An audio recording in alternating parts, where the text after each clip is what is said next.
And now, Brandon Thiccc Schaub. What's happening, fam? It is June 9th, 9:30 a.m. in humid, beautiful Austin, Texas. Here we are, kids. Still doing some tweaks here and there on the studio, but it is coming together, man. This thing's a rocking and a cruising. This thing is a cruising. Thanks for coming along on this journey all the way to Austin, Texas. One thing they didn't tell me about when I moved here is there's tarantula hawks. You ever seen a tarantula hawk, Chin? I saw them. We always like Googled them. They look gigantic. We talked about them on Fire and the Kid. You know, we our boy Coyote Peterson got bit by one on the scale of pain. They do it. I think it's the Schmidt scale from 1 to 4. It's a 4.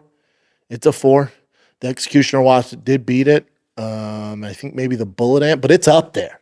It's up there. Yesterday, me and my family chilling in the living room. Donnie was outside doing whatever dogs do outside. And I thought it was a grasshopper. My girl's like, "Oh my God, what is that?" I'm like, "It looks like a drone. I think you got a hold of a drone." And so we go out. I'm like, "What the hell is that?" And I was like, "No, it's fine. It's just grasshopper. You can play with the grasshopper." I keep looking. I'm like, that thing has like abs. Clearly a TRT wasp. It was gnarly looking. 4 inches probably, 3.5. It's huge. Scary. Huge.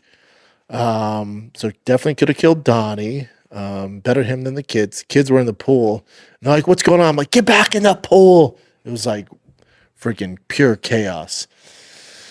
I couldn't, it was either him or the dog, man. And I chose the dog. So I had to take that freaking TRT wasp out, man. And I hit him with a shoe and he just bring it. And then finally I got him. I'd be too freaked out to freaking hit it because if I mess up, you hit him and you know when you hit most bugs, it's like it's game over. The splat, not this one, bro. He was wobbled though. I had him out on his feet, but he's like, "Oh God, what's happening?" And then the second one really did him in. But it was a fight. It was a fight. Nobody told me that. And then my thinking goes, okay, it's a tarantula hawk. What's he doing out here? Oh, well, they only eat tarantulas. So that means there's tarantulas near the house. I'll take a nice furry tarantula. That doesn't bother me. Better than black widows all up in L.A. I had black widows up there, wazoo. But that tarantula hawk, that thing was scary. You look into them, though, they're pretty chill. Probably should have killed them. I was just, with a kid, it's right there, right on our deck. You can't have it. I hate killing anything, but you can't have tarantula hawks just chilling.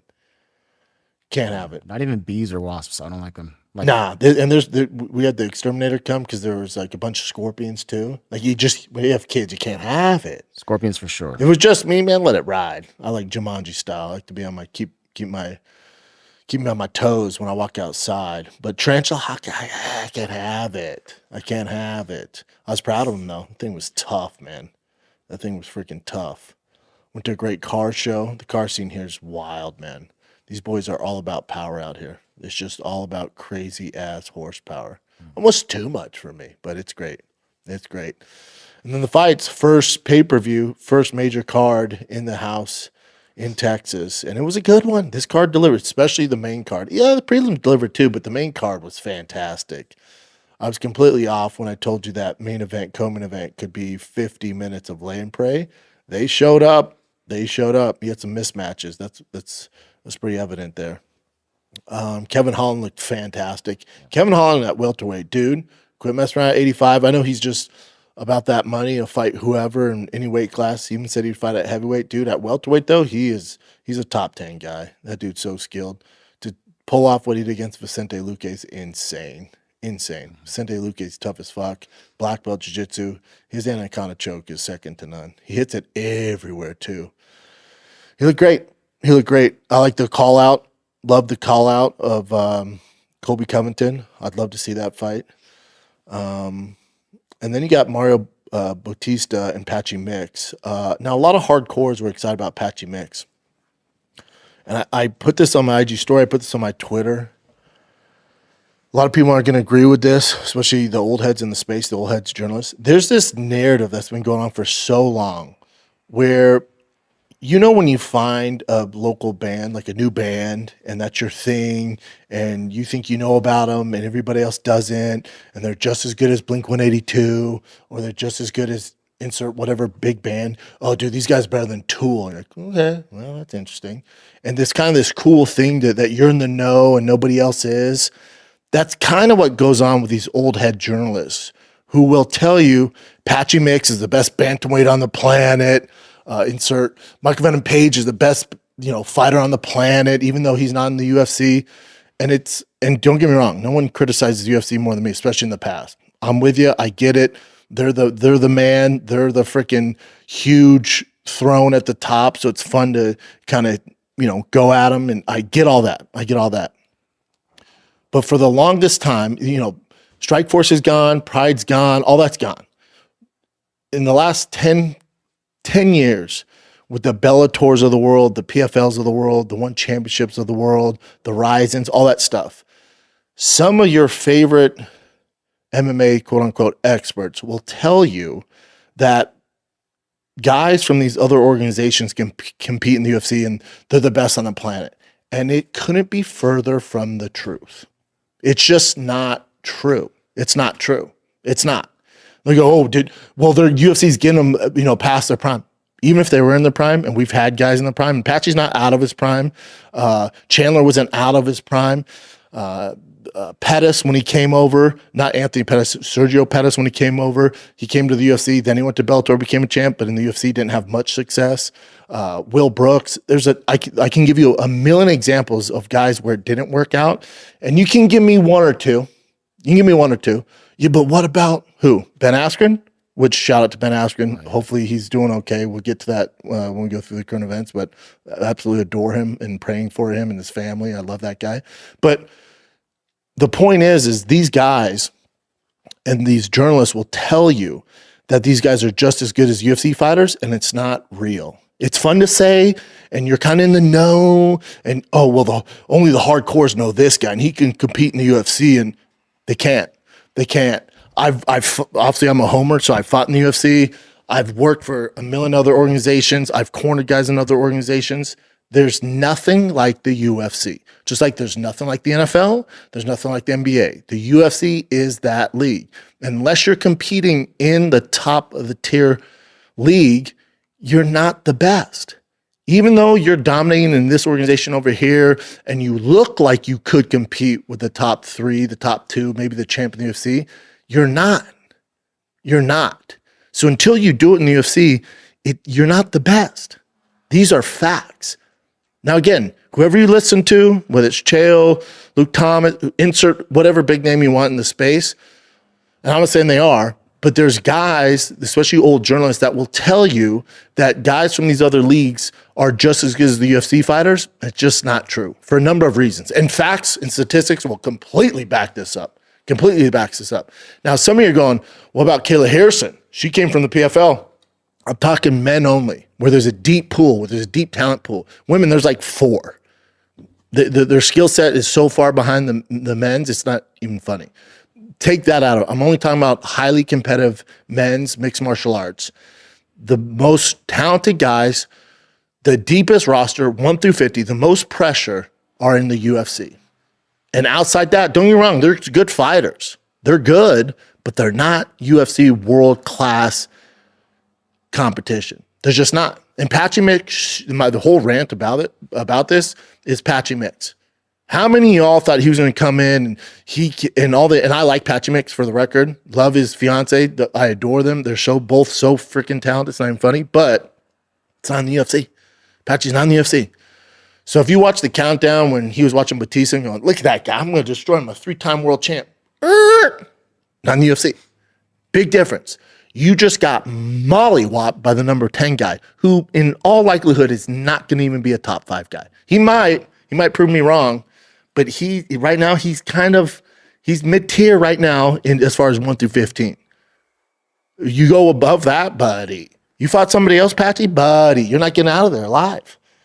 And he's not old, so that doesn't work in this narrative.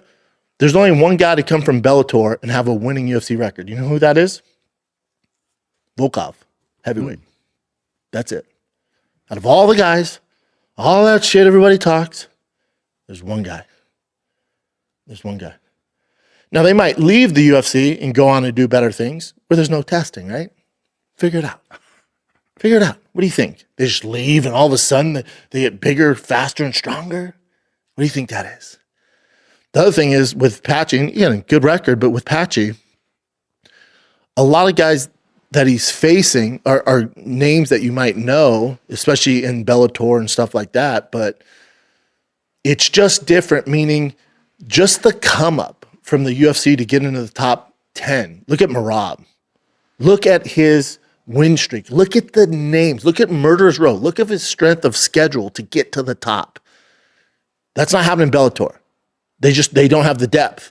So these guys who are their champs and their co-main events or number 2, number 3, number 4, number 5, those guys aren't even top 15 in the UFC by any metrics. Not even close. So the strength of schedule to go from, a local show to maybe a mid-tier organization to the UFC, the amount of shit you have to go through to get to the top 15, especially from 155 and under, is absolutely insane. There's no other league that can compete with that. What makes the UFC great is the depth, the strength of schedule. Everybody's fucking good.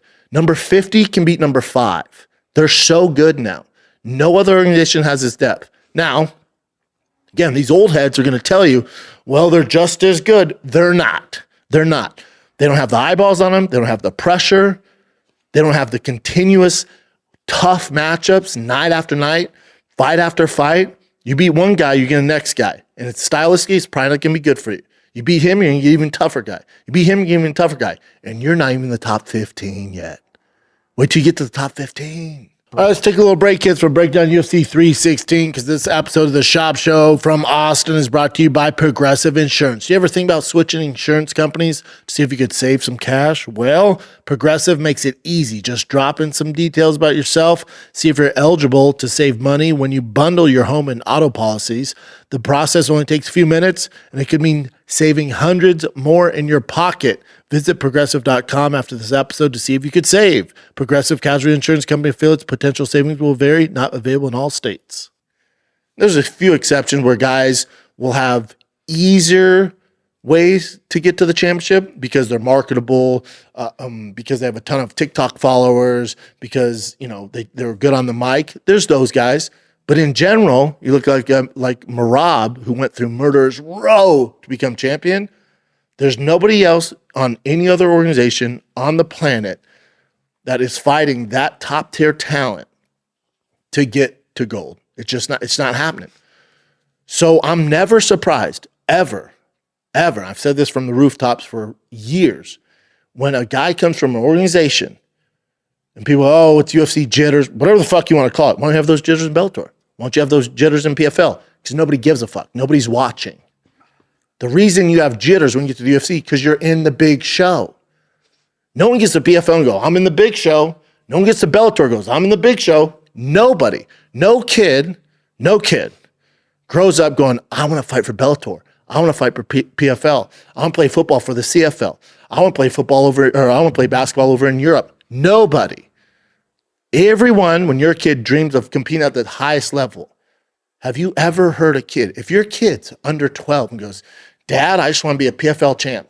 Oh, get rid of him. Find another kid. That kid doesn't want to be the best.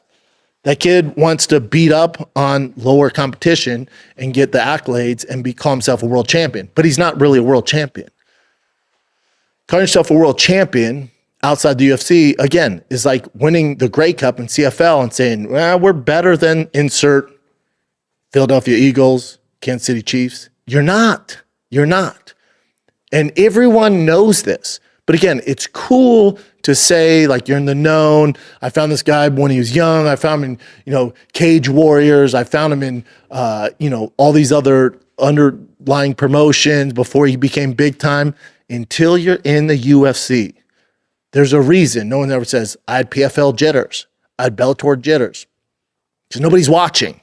It's not the same. You're not in the big show. You're not fighting fight after fight, the top level talent. You have control of your matchups. There's probably 4 of you that can probably compete in the UFC, but you're not going to be tip of the spear UFC. It's just the way it goes. Patchy makes you learn that the hard way. Flat-footed, horrible head movement, bad combinations. And he was the best over there. Come to the UFC, it's just a different animal. Oh, you're such a UFC homer. Sure.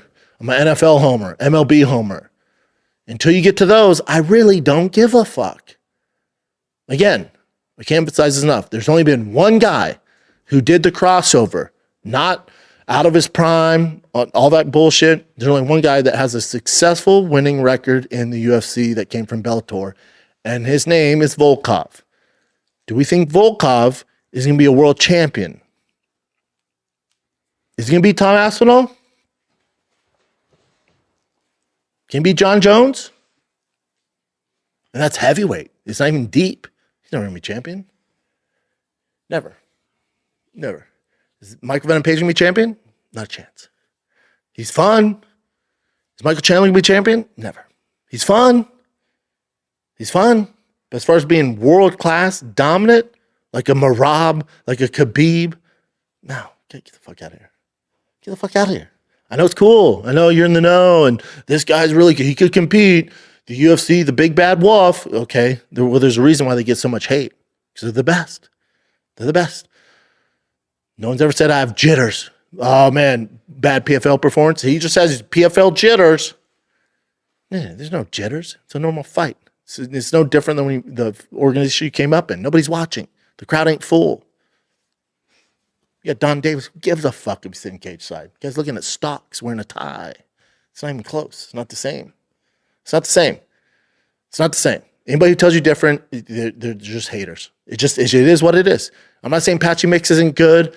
I'm not saying these other fighters that came up from Bellator, if they came from PFL, aren't good. I'm not saying that. But they're not going through the strength of schedule like a UFC fighter. When a UFC fighter gets that world championship title, just know they've gone through fucking murderer's row to get that. You cannot say the same in any other league. Any other league. Now, some of you are yelling at your car radios right now and giving me examples of guys you think would do well. Cool. Come on over. Let me know how it goes for you. Odds are not well. It's just the way it works. It's the way it works. A lot of Canadians got mad. Listen, talk to any NFL guy. 99.9%. And you're going to give me an example of Joe Theismann or some bullshit from back in the day. Who else? You got fucking Doug Flutie, right? All that bullshit. Or what else are you going to give me? You're going to give me Kurt Warner, Arena League. Cool. There's a few examples. But in general, 99.9% of the CFL rosters couldn't even make a roster in the NFL. These are facts. That's real. The same thing goes in Bellator and PFL. Hate to tell you. There's also a reason those leagues don't stick around. Why is that? They don't have depth. They don't have stars. They don't have the funding. They're not getting the advertisement because nobody's watching. Why? Well, it's not that it's a bad product, but the casuals know you're not getting the best fighters on the planet. When you tune into the UFC, you know you're getting the very best of the best, and they're competing against each other. These other leagues, it's not the case. It's just not the case. It's not. Why isn't that new football league? Was it Global Fight Football League, where the fuck it is, The Rock's involved in? Watch that. Then watch the fucking Philadelphia Eagles. Tell me if you see a difference. Why isn't that doing well? Why aren't there stars? Because they're not competing against the best. These are guys that couldn't make it there for whatever reason, but they continue on to play the game, or they want to continue to fight, so they go to these other leagues. That's the narrative. We all know it. It's the elephant in the fucking room. We all know it. Now, there's a few guys that are going to get experience in Bellator or PFL. Bellator's gone, so I don't know why I keep saying that, but maybe PFL or Ryzen or one championship, and then come to the UFC if they're younger. And the real test will be Aaron Pico. Aaron Pico, not washed, got a lot of experience in Bellator, has all the skill. Let's see how he does. Let's see if he becomes your, savior. And I love Aaron Pico. I hope he becomes champion. Odds are not on his side. Just the way it goes. Oh, you're such a homer. You're such a hater. Nah, these are just fucking, look up the fucking stats. So whoever you listen to on Monday mornings, Tuesday mornings, Wednesday mornings is going to tell you, oh, Patchy just had UFC jitters. Will Brooks, he just couldn't get in the flow of things, the matchup. Michael Chandler was washed when he came over. How about Sergio Pettis? How did he do in the UFC? Well, he was young. Whatever you got to tell yourself. Great fighter. Great fighter. How'd Mighty Mouse do when he left the UFC? Pretty fucking good. Pretty fucking good. Guys leave the UFC and go on and do great things, but it's very, very rare. It's definitely the exception of guys that leave Bellator and go on and do great things in the UFC. It's just, again, well, Michael Chandler has great fights. I love Michael Chandler. Always watch him fight. Never gonna be world champion. I'm talking tip of the spear, night in, night out, fighting the toughest guys in the world. It's only in the UFC. They're the reason. They're the only organization in combat sports history to make a fucking profit. Let that sink in. Why is that? Because everybody knows that they are the creme de la creme. I know. I'm with you, man. I know there's a million things to hate on the UFC, but they are the NFL of mixed martial arts. It is what it is. So moving forward, when guys come over from other organizations and the odds are on their side and they're favorites in these fights, just know you should probably bet on the other fucking guy, and I don't want to hear it. I don't want to hear it. Until you're doing the UFC, you're doing the big show, it really doesn't fucking matter.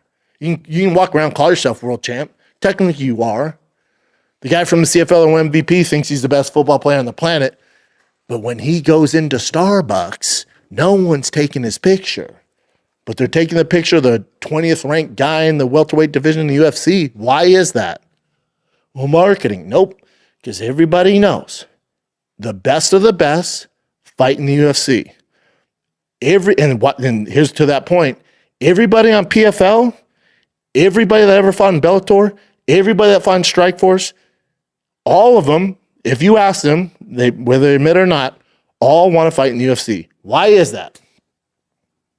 Because you know it's where the very best go to compete. And you're really not getting respect until you do something in the UFC. It is what it is. Patchy Mink looked fucking terrible. Bad head, awful head movement. Anybody else would have fucking smoked that guy, man. Batista's tough as fuck.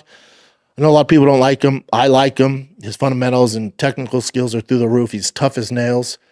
Anybody else would have fucking starched Patchy Mix that night. Zero head movement. Straight back. No side to side. No angles. No cut off the cage. Terrible fight.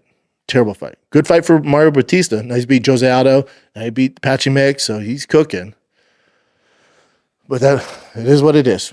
How much, I'm just curious, how much do you think that the UFC jitters really affected Patchy? He didn't look like as confident as he normally does. Because in the UFC, you're in the big show. How much do you think that affected him?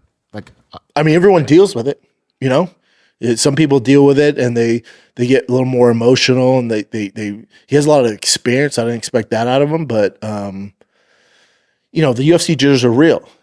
When you started, so nervous. So from amateur, I absolutely mollywopped Chase Gormley. I just went full Bart Simpson bully beatdown, no technique, fucking all gas, no brakes, fucking beat the shit out of him. Yeah. So you were just like so tunnel nervous. vision, just like chaos. Yeah. Chaos.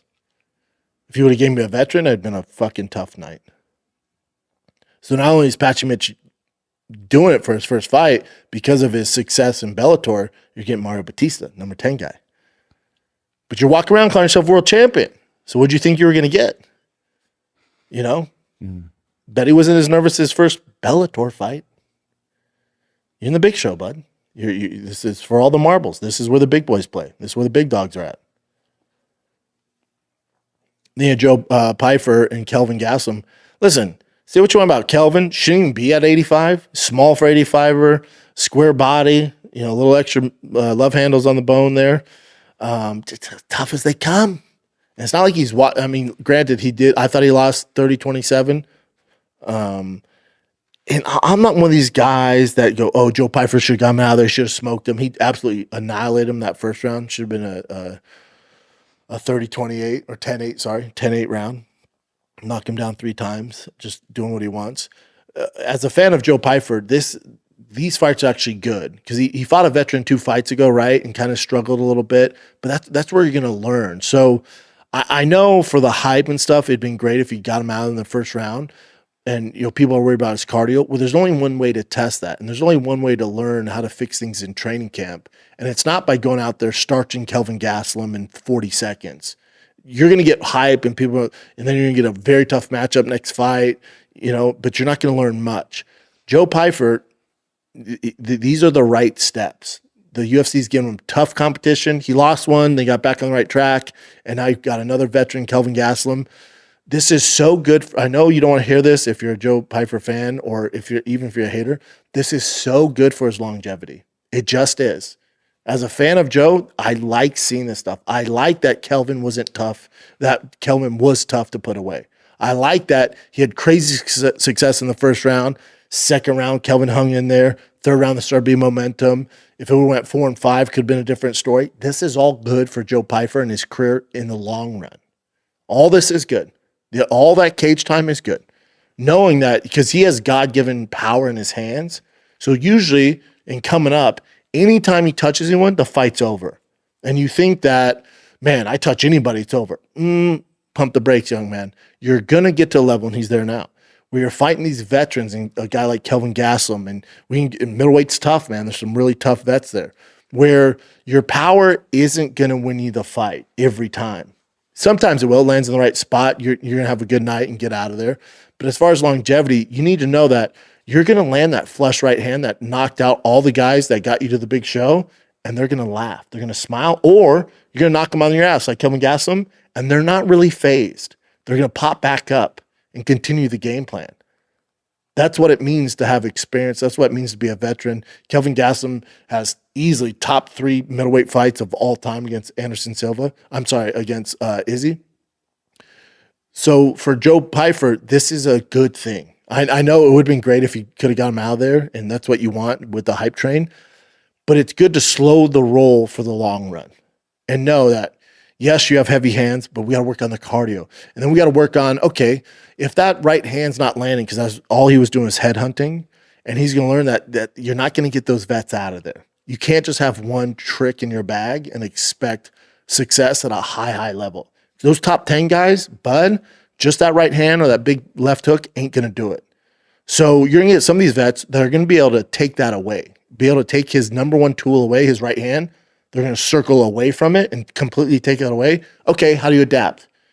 What's the plan now? Are you going to have to dive deep and get into those championship rounds, 4 and 5, and your power's way down? How are you going to win those rounds? And there's really only one way to do that, and that's by doing it. That's by competing against these tough veterans. This was a great test. It's good for him in the long run. I'm with you. I'd love to see him get him out in the first round. But as far as Joe Pyfer's IQ, fighting IQ, and not relying on his power, all these steps are good for him to get to where he wants to go. Because if he would have just starched Kelvin, the next guy, then give him another vet. Should beat Kelvin, pretty well-known dude, tough in the division. Now you're going to get an even tougher guy. Where now next time you land that right hand, the guy doesn't fall down. He doesn't really care. He keeps coming forward. Then how do you react to it? So all this is good. All this is good. Kayla Harrison, Julian Pena. I think we only get one more fight out of Kayla Harrison. She's an absolute savage. Bantamweight, she probably has the toughest cut out of any man or female. She said she has to get ready for these fights to make 135, which is not natural for her. She has to train Monday through Sunday. She has to only eat what's in the refrigerator from her trainer. She has like a chef. Mm-hmm. And she feels like she's going to pass out multiple times a day. She has 1 scoop of peanut butter. This isn't healthy, but that's how much of a professional she is. She still makes that way at 135. Juliana Pena, I thought maybe could have pushed her a little more and tried to drag it out a little more, but Kayla Harrison's just so damn good, and she's getting more comfortable inside that octagon. Awful matchup for Juliana Pena. For Kayla Harrison, the test with her is going to be how she, with that weight cut, how she responds in the 4th and 5th round when she's not landing all those takedowns. Now, we might see that out of Amanda Nunes, and a lot of you are going to say, Amanda's going to smoke her. If she comes out the same way against Juliana Pena, Amanda's going to smoke her with her striking. I beg to differ. I think Amanda retired for a reason. She's kind of over it. Now there's this, her former training partners, the belle of the ball. She has a little more fire in her belly to come back. But all that time off, I think Kayla Harrison can close the gap just like she did against Juliana Pena. And I do think she beats her. I do. And I think it's her last fight. I think the cut is way too tough. There's definitely no short notice fights for her. I don't know if this is a popular opinion, but to get the best Kayla, to get the best Amanda Nunes, especially having all that time off, she has kids, a family, right? She's been doing her thing. She's out of the game. She still comes to the events, but she's out of the game, right? She's not in the right frame of mind to compete anymore. And now she has to jump back into the pool. I wouldn't mind to see the best performance out of both of them, Amanda and Kayla, to have that fight at 145. Still have it for the belt, probably the last 145 fight ever. But just to make sure you're getting the best out of both athletes, why force him to cut to 35? When I would imagine Amanda Nunes wants it at 45 too. She doesn't want to cut to 35. Kayla sure as fuck doesn't want to cut to 35. So I don't think it matters if they do it at 35 or 45. So why not do it at 45 so Kayla and Amanda Nunes don't have to kill themselves and you get a watered down product. Still have the belt. Still do it for the belt. No one gives a fuck. There's 2 of them. Just do it. Now in your main event, Merab, Suga Sean. Man, I don't think you're a prisoner of the moment saying Merab's the best bantamweight to ever do it. The level of competition, you go through his resume, his strength of schedule, it's just so goddamn impressive. And here's what's scary is, Sean O'Malley made a bunch of different life changes. Stopped smoking, stopped jacking off, changed his hair, stopped social media, did all this. On all that's positive. Had hip surgery, so he's 100%, took his time, great camp, all this shit, right? And you got a great version of Suga Sean O'Malley. That Suga Sean O'Malley beats Merab in that first fight. Now, all we talked about is how much better Suga is going to look. He's made all these changes. But what the narrative that we forgot about is Merab's also getting better. So if their first fight, Merab was here, Suga's here, and Suga was compromised with his hip, right? And he still did very well. So if they're both like this, and then Suga makes all these life changes, gets his hip fixed, stops smoking weed, stops jacking off, stops watching porn, stops listening to Andrew Tate, where the fuck he's doing, stops hanging out with Tekashi 6ix9ine, stops having orgies, all this shit, stops eating fucking Skittles and changing his hair color, and gets super disciplined, and his skill level and IQ goes, well, I don't know why we're so naive to think that Merab's just going to be the same Merab. He's just going to be the same guy, and he's in trouble. No, Merab went, his striking got better. Yeah, definitely. His striking got better. His takedowns got better. His finishing rate got better. Now, a lot of people go, Suga should just quit. He should just retire. He made all these changes, didn't help. God, what an idiot. Oh, God damn it, you guys. No. Sean making those life changes, and when he got on the mic and goes, I can't wait to get back to my family and be with my daughter and my beautiful wife. Just that, saying that out loud for him is a huge change. So those changes, granted, he didn't get the result he wanted inside the octagon, but those changes in life are going to do him wonders in a positive way. Wonders. So you might just be a super fan of Merab or Suga or whatever and go, oh, Sean made all these changes. What a waste of time. God, you're so fucking off. He's a better person. He's a better human being. He's healthier. He's training better. He's taking more serious. Sometimes, and this has happened before, happened to Rich Franklin, happened to Alexander Gustafsson. Sometimes it just so happens during your professional career in sports, there's a guy that's just better. And there's nothing you can do on this fucking planet. Unfortunately, it's just a bad luck thing. It's just the way the stars aligned. When Suga decided to come up and get involved in MMA, there's another guy in Georgia named Merab, and he's just better. He's just going to beat you. It's the way it goes. Alexander Gustafsson, I've always said this, train with the guy, train with both of them, Jon and Alexander. If there's no Jon Jones, Alexander is the best light heavyweight of all time. It just so happens during his reign, there's a guy there who's similar size and is just better at the game. His name's Jon Jones. It sucks. It sucks, dude. It's just the way it fucking goes. It's just the way it goes. It is what it is, man. Sean will never beat Merab. Will never happen. Will never happen. Now, when I think about Merab and the way to beat him, there's only one way to beat him. So you're not going to beat him by decision. It's not fucking happening. That guy is built to beat you by decisions. It's not going to happen. So how can we beat him? Well, submission. When he takes you down, you have to be pretty damn good off your back. Are you going to throw the traditional triangle, omoplata, armbar? That ain't happening on a guy his level. Those days are done. In the UFC, those days are done. The days of, and Rogan alluded to this a little bit on the broadcast, like the Verdum guards, those days are gone. The Chrome Gracies, the Hodger Gracies, those days are over. Guys are too familiar with it. They know how to avoid it. Fuck all that. It's not happening. Some of the 50-50, the leg lock stuff, you go that angle. You go that angle. So how else do you beat him? If you don't have a nasty leg lock game, which a lot of guys don't, and I'll get to who does, and it's his next opponent. But a leg lock game, you might be able to throw a Hail Mary and pull that off because you're going to get taken down. The game plan of staying on the outside trying to land a big shot ain't happening. You're just going to keep losing rounds. You just are. You're not going to beat him in decision. It's literally impossible. Until he gets older, you got to wait. You're probably looking at 4 years. So if you want to wait 4 years, you want to chill out for 4 years, you can do that. But then these guys are out of their prime, so they're kind of fucked there, so that's not an option.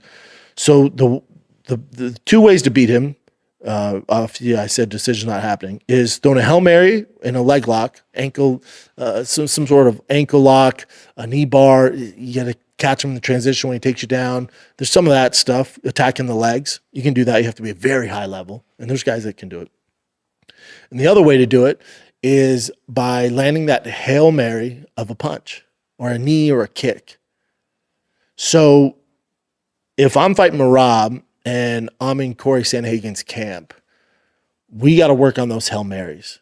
And we also got to work on not planning for this to go 5 rounds. Because if it goes 5, we're going to lose. So we got to match his pace in those first 2 rounds and go all out. If that doesn't work, all good, the better man won. So for Corey, who can pull off those leg locks, he can pull off those Hail Mary leg locks and knee bars and shit.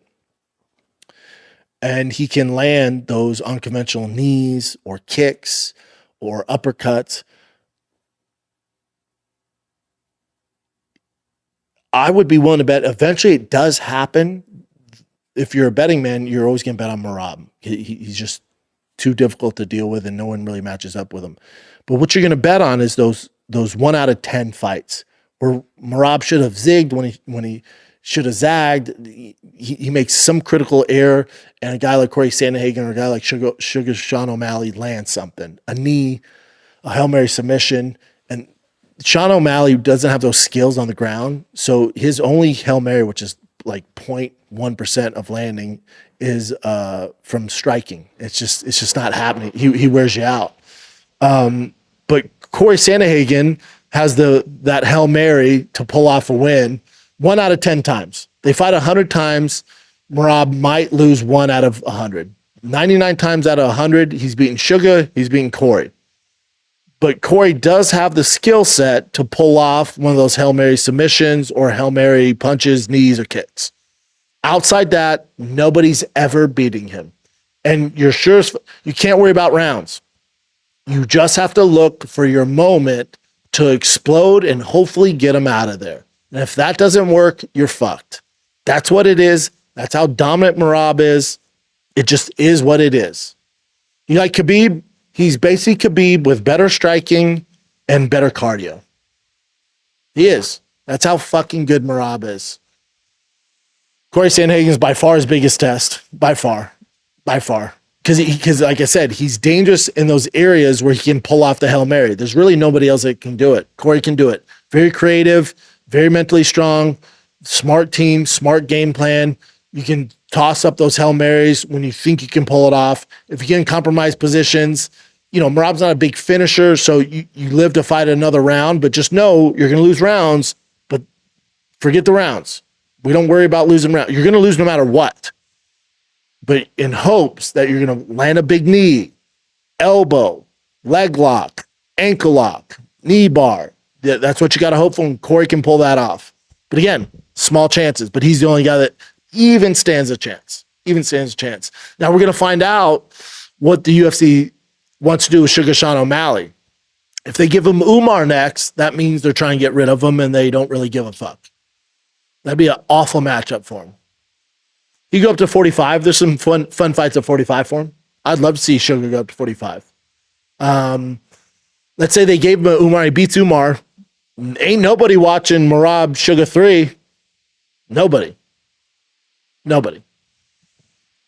Peter Yan's number 2.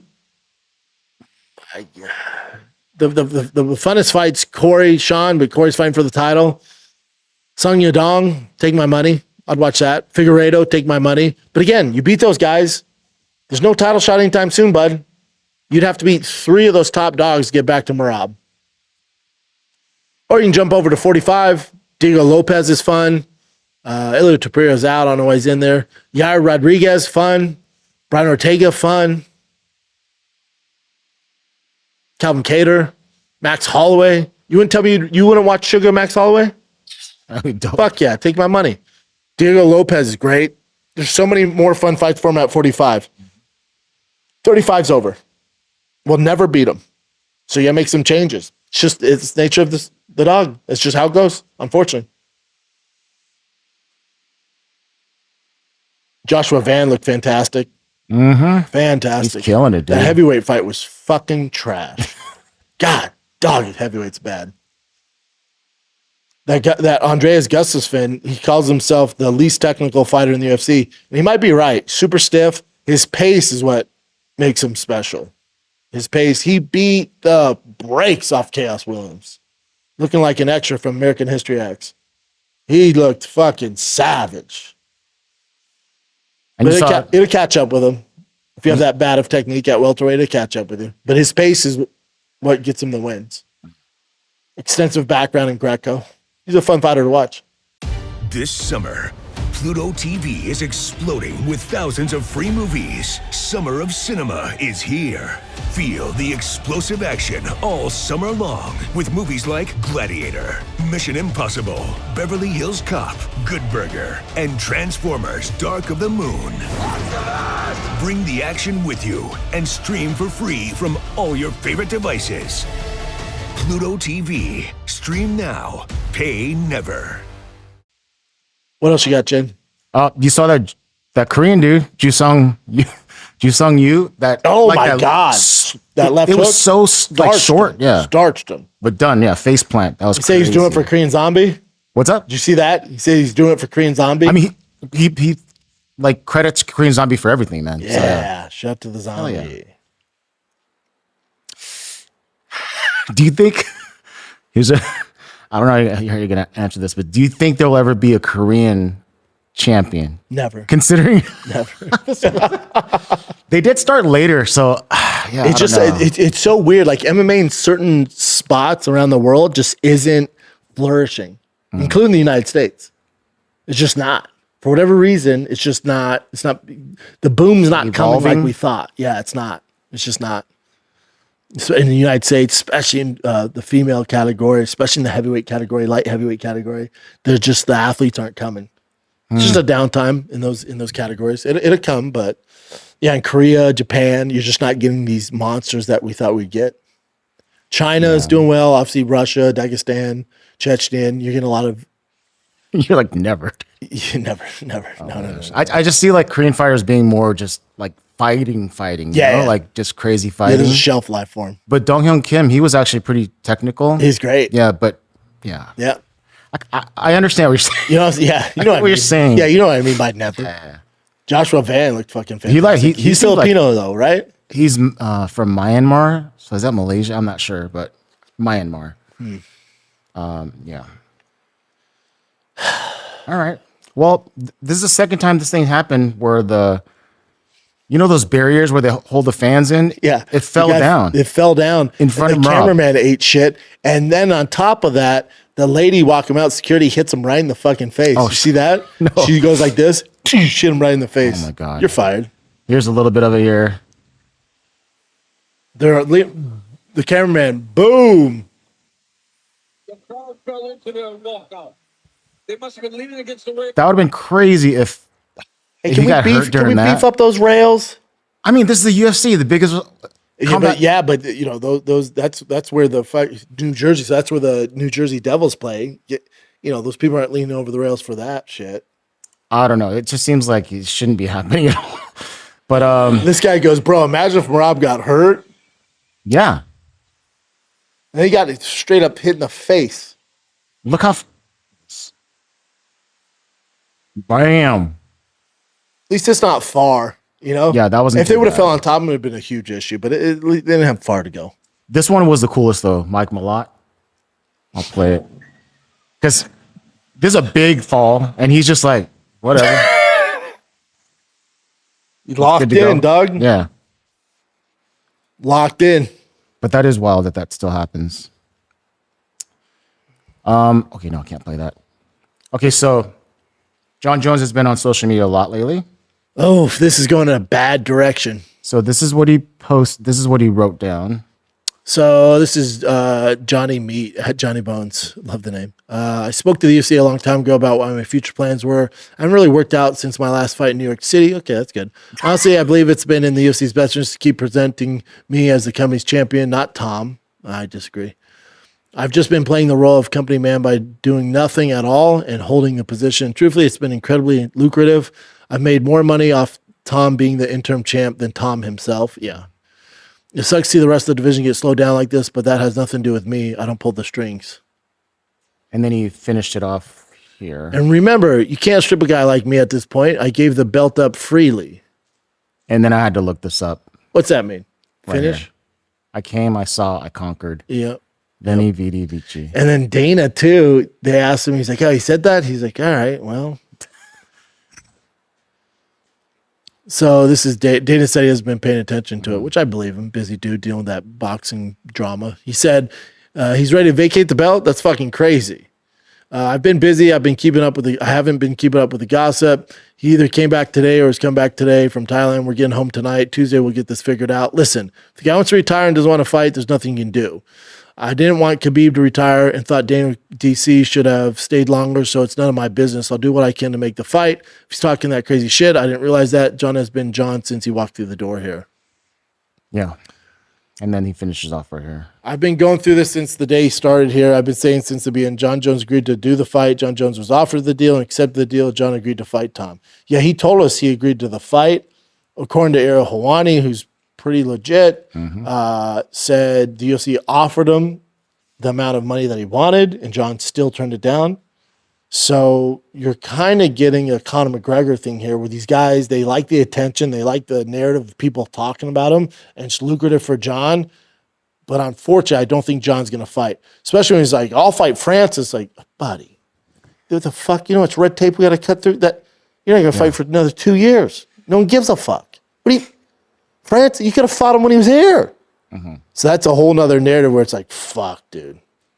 So yeah, with the Francis thing, I guess Eric Thiccc, who's Francis' coach, he said that there was potential that Francis could return to the UFC, and then this is how John responded.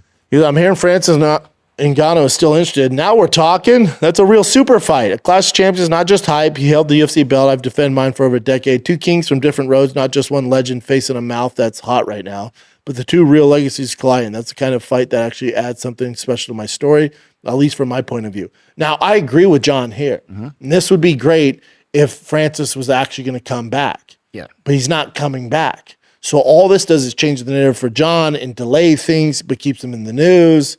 He just doesn't want to fight, man. He doesn't want to fight. He goes, you clowns thinking Francis would be that much easier because of the ground game? Tom has no ground game either. English. In English, black belt is like getting a participation ribbon. Yeah, they're not known for their high-level grapplers. Like, you know, there's that. Yeah. And then Dana just said this very simply when it comes to Francis coming to the UFC. Oh, buddy. I've been fought for the UFC, covered the UFC. If there's one thing we know is Dana in general holds grudges to the day he dies. If you think Francis has any fucking shot of coming back to the UFC anytime soon and fighting Jon like this year, oh, buddy, I got oceanfront property in Nebraska to sell you. That ain't happening. All this does is delay the narrative of Jon fighting. It's a complete waste of time. It's fun for the gossip. It's fun for the Real Housewives of the UFC. This isn't a fucking chance of happening. This isn't real.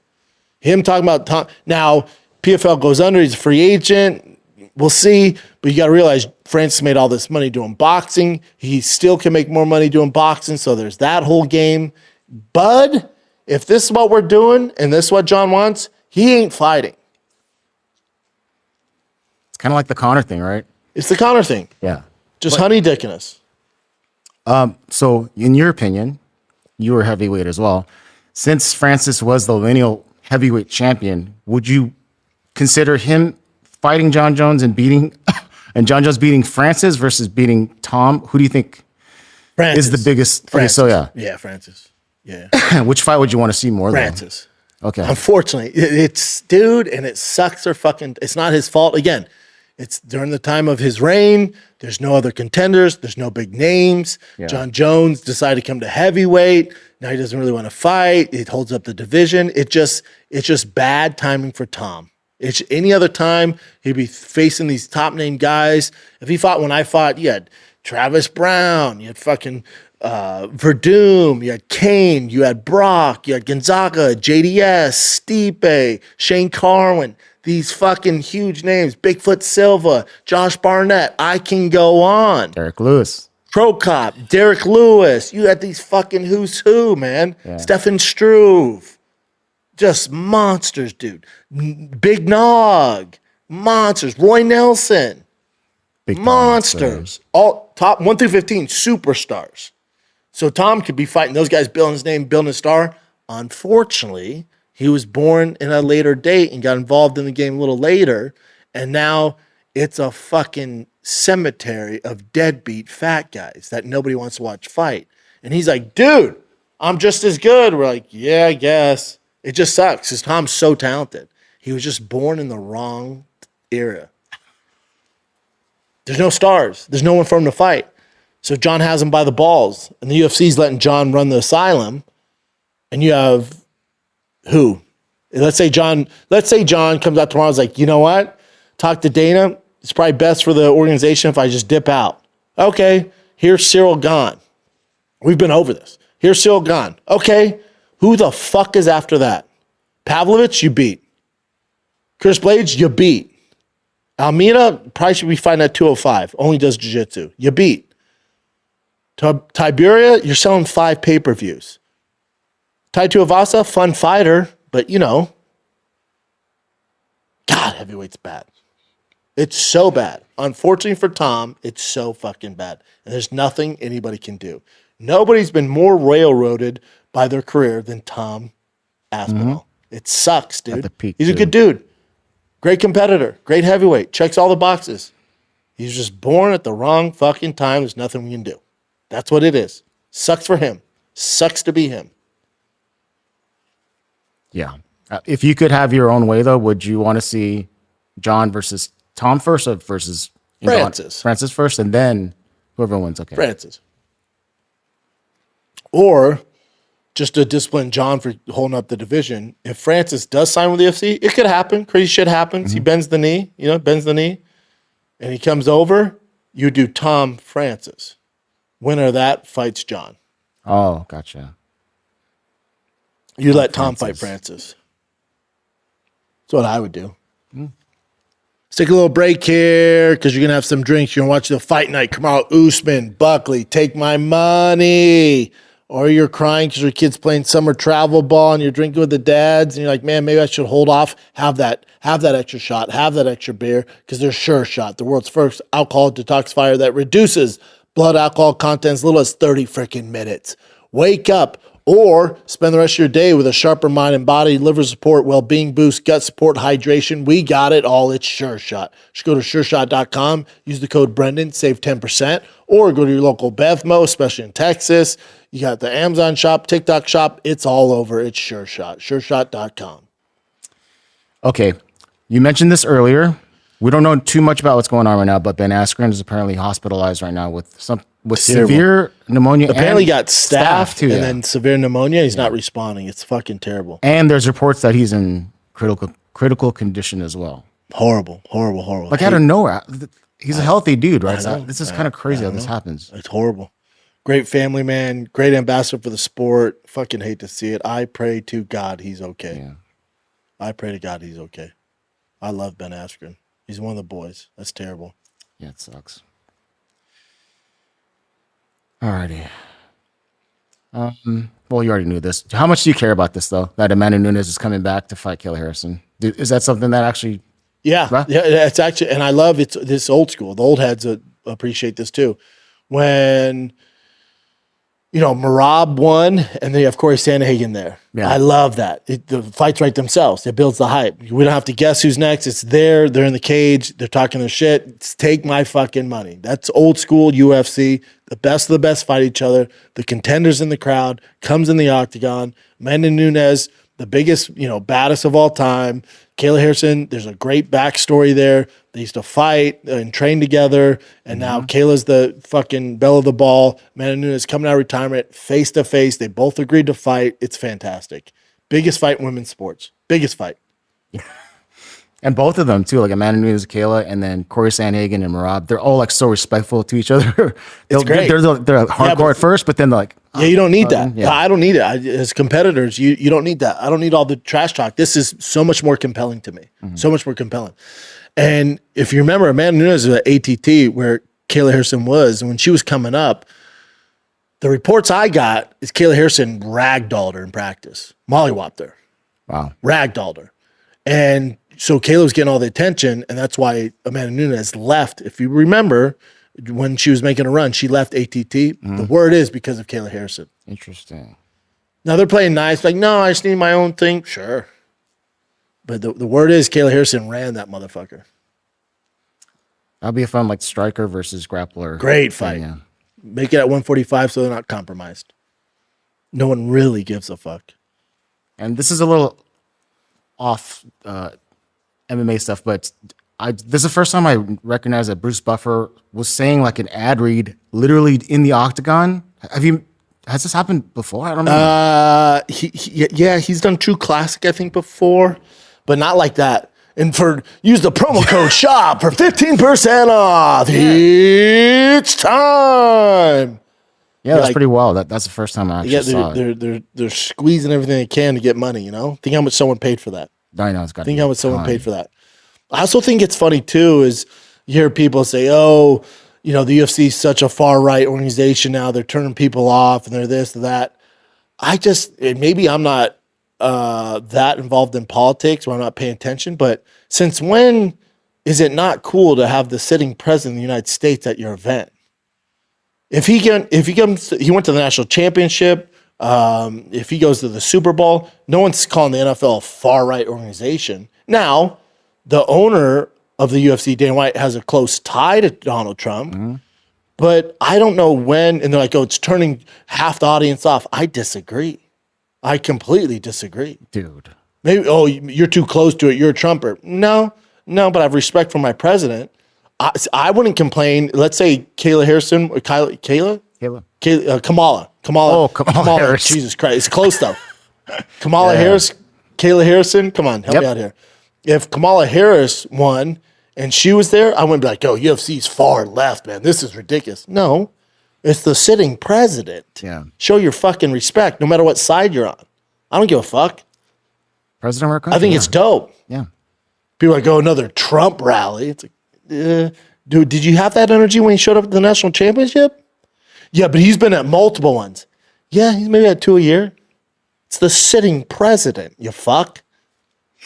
It's not a rally. Yeah. The sitting president of the United States is sitting cage side. Whether you're left or right, yeah, that's dope, dude. It's awesome. Yeah, it's fantastic. And I told you, dude, when I go to actual places to watch the fights, as soon as Trump, They freak out. obviously in the crowds in the UFC, obviously, but the people that are the patrons, Same. They freak they're out just too. jumping up. Yeah. "Ah." Yeah. That's your president at the UFC. It's our president. That's how you know we made it. Again, if it was Biden when he was running, he would never. He's too soft to watch a cage fight. But if it was Biden, and even if he's shaking to know where he's at, think he's watching fucking the circus, that's fine. I wouldn't be like, man, UFC's so far left now. It's your sitting fucking president. Quit being a baby. All right, so Greg Hardy is back in the news for. Guy just can't stop hitting people. I know, no, but we don't know all the details. This is like it says assaulting family member, but when I was reading it, it's like his girlfriend. Okay. And kind of like holding her, pushing her on the bed because she found out that he was like some girl was messaging him, so they got in an argument. So I don't know, obviously we don't know the details, but it just sucks that he's involved in this kind of same kind of And thing. it's also with obviously his track record. Yeah. His girlfriend knows this. So by calling the cops, says Hardy's girlfriend then claimed he pushed her with both of his hands on her chest. She fell onto the bed. She claims Hardy then initially held her down with one of his hands on her neck, but her breathing was not restricted, nor did she lose consciousness. Yep, they got to fight. And unfortunately, when you have that track record like Hardy, it's going to be a fucking terrible look. And if you have a girlfriend that's like, this is getting a little too much, but if you have a girlfriend that's just going wild and stuff, you kind of want to just like hold her and be like, hey, chill out. So who knows what happened here? Yeah, it could be one of those things, though. Unfortunately for him, and fortunately, because he did some bad shit, is when you have that track record, when you put your hands on women, no matter what it is, you're going to have problems, dude. You should know better. If he actually did something, then you should fucking know better. Of course, dude, you can't touch women. Nope. With your background, your track history, just be like, what are you doing? Just go away. Just walk out of the room. You know damn well. If she calls and goes, hey, he fucking gave me too hard of a hug, you're fucked, dude. Yeah. Well, sucks for him, man. And sucks for her. Did you want to cover this at all? You mentioned it earlier about some, Thiccc Al-Sheikh, who's that super, super rich guy that represents Saudi. And he's putting on the Canelo Crawford fight and they're doing the promotions, the big, what would you call them, press conferences. Apparently they had a falling out. That's what people said, but then Thiccc Al-Sheikh himself said, nope, he's still promoting the event. Everything's all good. He said, my brother Dana will promote this fight. It's the fight of the season. We have a deal with Tico to promote it. Biggest fight in boxing tomorrow. I think that Tico's platform in place me and Dana. Yeah, I think it's no different than Elon and Donald Trump. You have two alphas. What happened there? You have two alphas. Yeah. And they clash, man. It's like two Siamese fish. And eventually you're going to disagree. And being those alphas, you're going to have a difference and you got to figure it out. But I like that they didn't spill the tea and like, well, he said this and he did this. Like what Elon did, being like, well, Trump's on the Epstein list. It's just some hoe shit. What are you doing, bud? What, did you forget your medication? He's on the fucking spectrum. What are you doing? Like Rogan said, take his phone. What are you doing? What are you doing? You just have two alphas and then shit's going to eventually erupt. That's what these guys do, Yeah. But I like that the way Dana and the fucking Sheik handled it. Yeah. Now we're good. We figured out we're good. That's how men handle it. They don't get on social media and, oh my God, fucking Al-Sheikh did this and he said this. Not in my world. Like this just hoe shit. Yeah, that Musk thing was very odd, but bitch moves. Bitch moves. Your boy, Vasiliy Lomachenko, it's apparently retired now. Love him. Good for him, man. Yeah, I'm sure he's like filthy rich already. One of my faves. Oh yeah, he's fucking thriving. Well, as much as he can thrive in Ukraine, but he's killing it. All right, here's a controversial one. Kevin Lee is apparently going to have a lawsuit against the GFL. Good for him. For exploitation. Meaning they like used his name and likeness and stuff, and then nothing came to fruition. Yeah. Exactly. I don't know how much it's going to hold up because funding fell out, you know? Yeah. And that guy was decent guy, right? The president or whatever. I don't know him that well, but he seemed like he was trying to do what's right for the fighters. You know, who knows? I don't know him that well. They paid me. We agreed to a year deal, and then obviously I lost money as well. So I'm not going to sue him. Yeah. Shit happens. It's the fight business. I could have told you. Like, when they told me it went under, I'm like, yeah, that makes sense. Yeah, that's what I Yeah, kind no of felt shit. like too. So check this out. Chris Mutino, who was like, he was just basically a punching bag for Sean O'Malley when they fought. But he was like tough as hell. Tough as fuck. Durable as hell. Looks just like Zed from Zombieland. I think you mentioned this before too. Yep. Did I? He's back. He's back in the UFC. And he's Short gonna notice? This is right, yeah. And guess who he's fighting? This homeboy, Malcolm Wallmaker. Remember the welder guy that quit his Yes. job afterwards? That's a tough fight for him to come back to. Well, But that's how it goes. Short notice fight. You're not getting into the best matchups. yeah, Shout out to the welder, man. I'm rooting for that guy. hell yeah. That's a great fight. What else you got, Chin? This was a trippy one. This is Juliana Pena talking about an incident she had with a 6'3" male co-employee that she fought with. Line cook. She goes, I'm a pro fighter. I thought I could fight a man. That I could beat a man.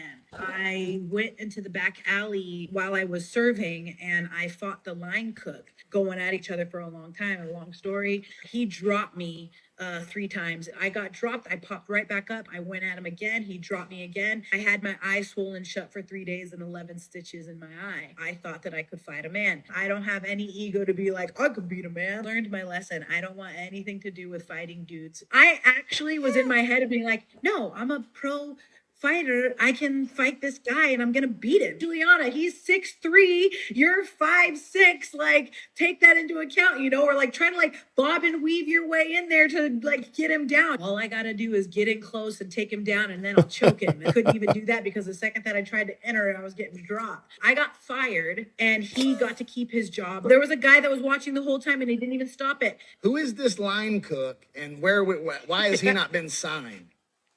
But I mean, like fighting a dude and he gets to keep his job and like Yeah, that's I don't know shady. what Who happened. knows what happened? Maybe she was like an issue before, and you know he's a cook and she's just a server. You know? She said she was a professional fighter, so she must have had some sort of fights. Yeah, she probably had some fights, but yeah, that's. I love her. She's great. Yeah.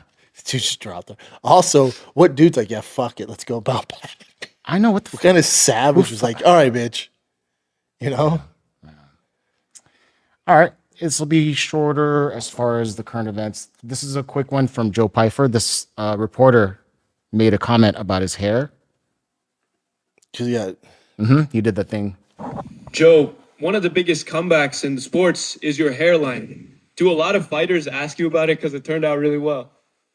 I don't know if that's an insult or not. No, it was a compliment. I'm gonna remember your motherfucking face now. Joe, It's just simple as that.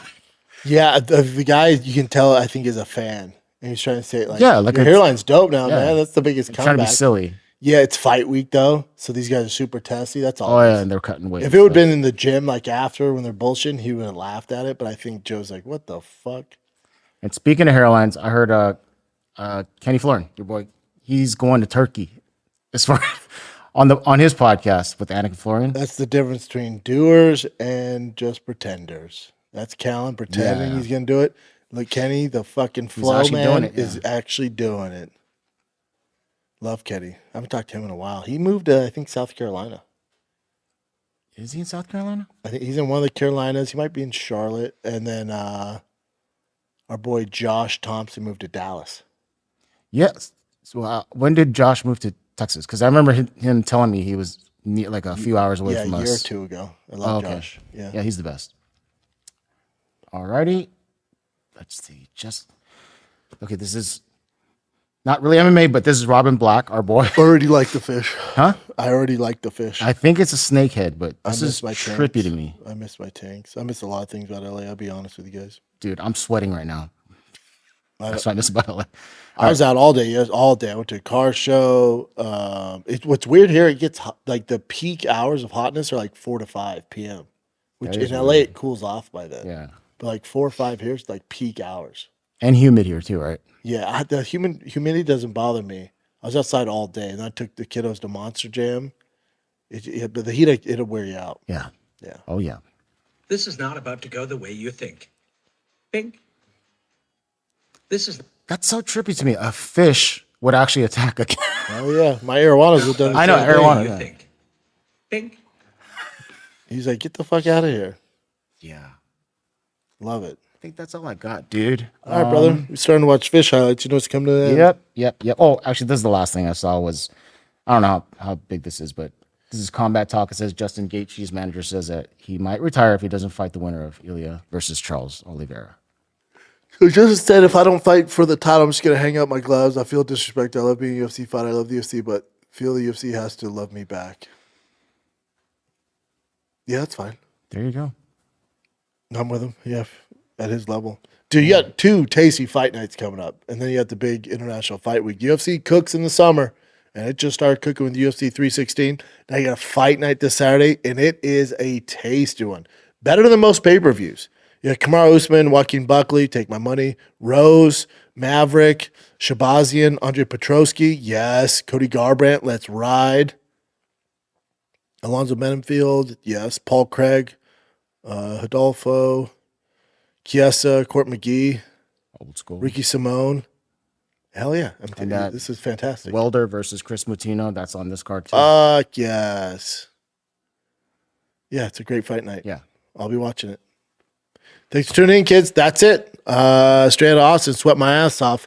Father's Day is this freaking weekend, dude. Give the gift, the ultimate gift to your dad. Let him win this fully custom with over $50,000 in mods and $10,000 cash. Win it for your dad or enter him to win. It is drivefastallgas.com. We have Diesel Dad merch, the merch you see I'm rocking now. We have hats. We have 3 new Diesel Dad shirts, Diesel Dad hats. We got methylene blue. We got all sorts of new designs on there, stickers, everything, tees, hoodies, hats. Go to drivefastallgas.com. Anything you buy automatically enters you to win this full custom over $50,000 in mods TRX Last Call Edition. Get you some. drivefastallgas.com. All right, kids, that's it. Thanks for watching. Like, subscribe, do your thing. Love you guys. Till next time, I'm out.